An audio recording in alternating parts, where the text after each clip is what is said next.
Grab your jerseys and brace for tears, dear football fans, because the legendary gridiron warrior whose blazing speed and sure hands rewrote NFL record books and ignited the dreams of a generation has run his final play, leaving a heartbroken nation clutching memories of his electrifying catches. Billy Houghton, the Green Bay Packers' trailblazing wide receiver and NFL Players Association pioneer, has tragically passed away, his departure a somber end to a life that burned bright on the field and fought fiercely for players' rights, reminding us that even the mightiest heroes eventually cross the final goal line.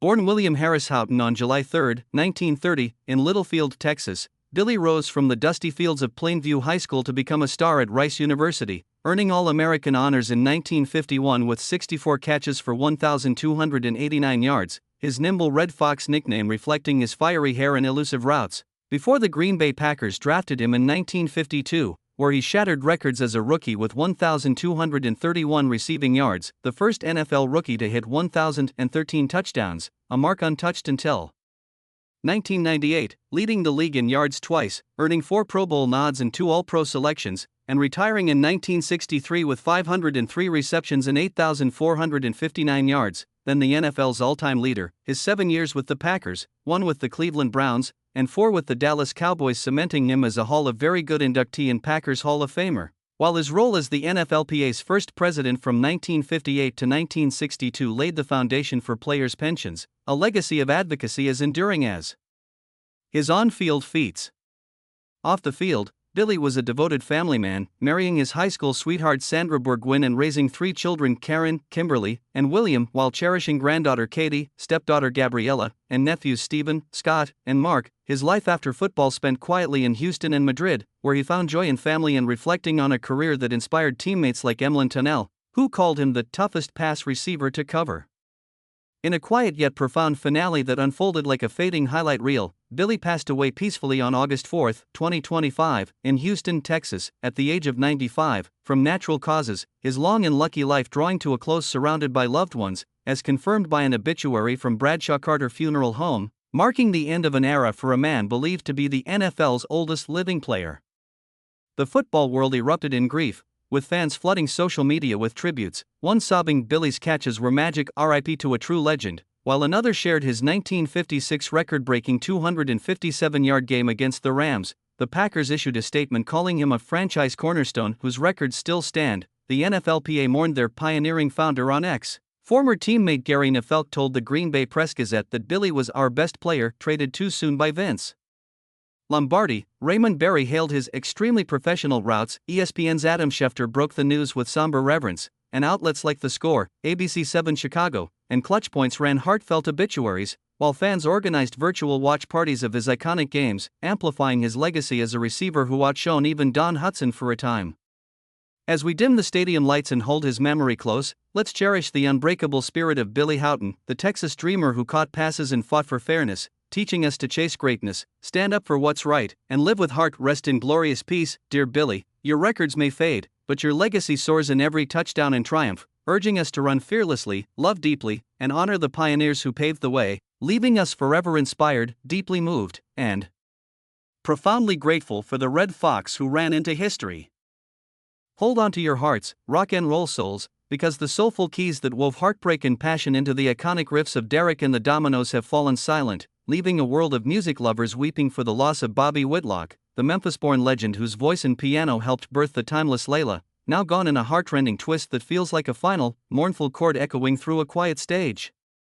Born on March 18, 1948, in the soul-soaked streets of Memphis, Tennessee, Bobby rose from humble beginnings, picking cotton and singing gospel in rickety churches, his raw talent landing him as the first white artist signed to Stax Records as a teenager, jamming with soul giants like Sam and Dave and Booker T. and the MGs, before joining Delaney and Bonnie and Friends in 1968, where his keyboard wizardry caught the ear of Eric Clapton, leading to the formation of Derek and the Dominoes in 1970, writing half the tracks on their seminal album Layla and other assorted love songs, including Bell Bottom Blues and Tell the Truth, earning gold certification and a lasting legacy, while his session work on George Harrison's All Things Must Pass, the Rolling Stones' Exile on Main Street, and Dr. John's The Sun, Moon and Herbs showcased his versatility, followed by a solo career with albums like Raw Velvet and a late-life passion for painting over 1,000 vibrant works. His 2024 induction into Memphis Beale Street Walk of Fame, a crowning nod to his six-decade influence. Beyond the music, Bobby's heart was tethered to his wife of 20 years, Coco Carmel, a musical partner who joined him on albums like Lovers, their Austin, Texas, home, a haven for creativity, while his three children Ashley Faye Brown, Bo Elijah, and Tim Whitlock Kelly filled his life with pride. His journey from poverty to stardom marked by a philosophy of making life beautiful, even as he battled personal demons and health struggles with quiet strength. In a tragic crescendo that unfolded like one of his own bluesy ballads, Bobby passed away on August 10, 2025, at 1:20 a.m. in his Austin, Texas, home, at the age of 77, succumbing to cancer after a brief but fierce battle, surrounded by Coco and loved ones, as confirmed by his manager Carol Kay to CBS News and Variety, a peaceful yet devastating end for a man whose music bared his soul. The rock world shattered with grief, as fans flooded X with tributes, one sobbing "Bobby's keys were my heartbreak soundtrack, R.I.P. legend," another sharing a clip of Layla with "His soul lives in every note." Eric Clapton posted a tearful Facebook message, "Our dear friend Bobby Whitlock has passed away at 77. R.I.P. Bobby XXX." Filmmaker John Fusco called him a rock and roll legend whose art adorned his album. Fairport Convention's Simon Nicol hailed his poetic genius. CBS News, People, and Billboard ran emotional obituaries. Fans organized virtual vigils streaming Layla and other assorted love songs, amplifying his raw emotion, and Coco's statement to TMZ, "He took my hand through a world of wonderment from music to painting, broke hearts," underscoring the profound loss of a man who lived artfully.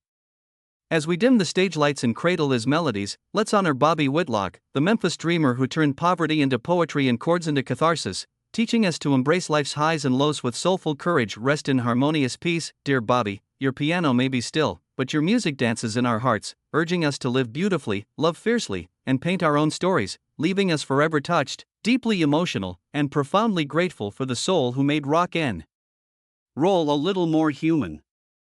Hold on to your hearts, dear viewers, because the enchanting voice that captivated presidents, dazzled Broadway, and turned fascination into a timeless anthem of love has faded into silence, leaving a world of fans clutching memories of a golden era. As Jane Morgan, the radiant songstress and stage icon, has gracefully slipped away, her departure a poignant melody that reminds us even the brightest stars must dim, yet their light lingers forever. Born Florence Catherine Currier on May 3, 1924, in Newton, Massachusetts, Jane's journey began with a childhood steeped in music, singing in her family's summer theater at Kennebunkport Playhouse, her talent blooming at Juilliard before she conquered Paris nightclubs in the 1940s, her multilingual charm earning her a Polydor contract and global fame with her 1957 hit Fascination, which hit number 7 on the Billboard pop chart and graced Audrey Hepburn's Love in the Afternoon, followed by hits like The Day the Rains Came, while her Broadway roles in Mame, Gentlemen Prefer Blondes, Can, and The King and I showcased her radiant stage presence, her record 50 appearances on The Ed Sullivan Show cementing her as a TV darling, performances for 6 presidents from Charles de Gaulle to George H.W. Bush earning her a Hollywood Walk of Fame star in 2011, and her 42 albums, including the quirky A Girl Named Johnny Cash, reflecting her versatility across genres. Her legacy as a singer who spoke 5 languages and sang to the world's heart, enduring until her 1973 retirement. Offstage, Jane's life was a tapestry of love and loss. Married to influential producer Jerry Weintraub in 1965, adopting daughters Julie, Jamie, and Jody, and becoming a proud stepmother to Michael, with 6 grandchildren and 8 great-grandchildren. Though separated from Jerry since the 1980s, they never divorced. Her summers in Kennebunkport, Maine, a cherished retreat where she fished and embraced family, her resilience shining despite personal tragedies like losing Julie.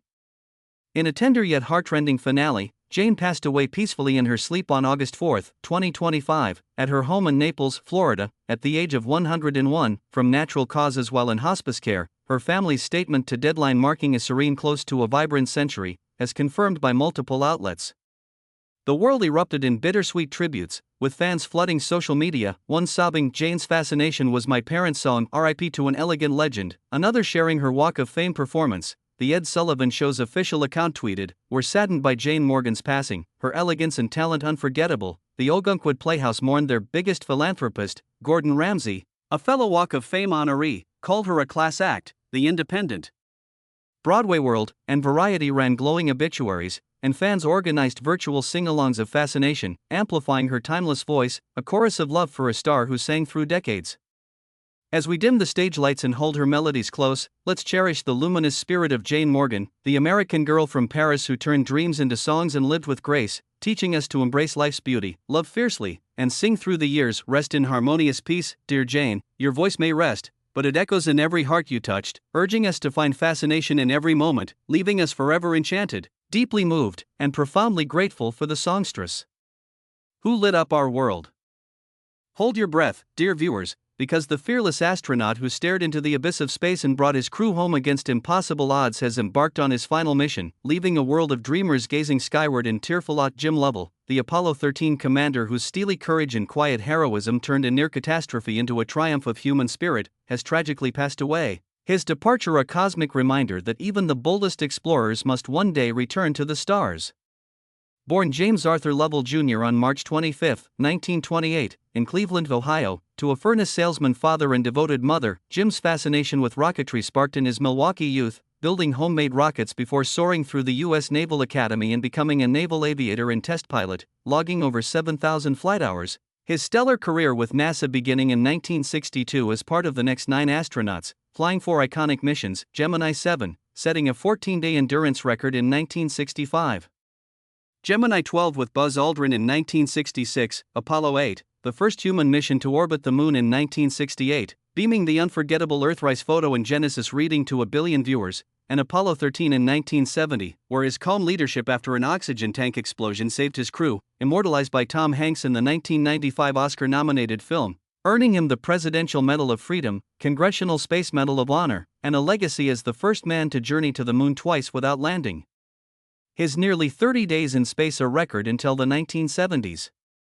On the ground, Jim's heart belonged to his high school sweetheart, Marilyn Gerlach, whom he married in 1952, raising 4 children, Barbara, James, Susan, and Jeffrey, and cherishing 11 grandchildren and 3 great-grandchildren, their 71-year marriage a beacon of love until her passing in 2023, his later years spent in Lake Forest, Illinois, inspiring youth through talks in his book Lost Moon, quietly proud of a life that bridged Earth and cosmos.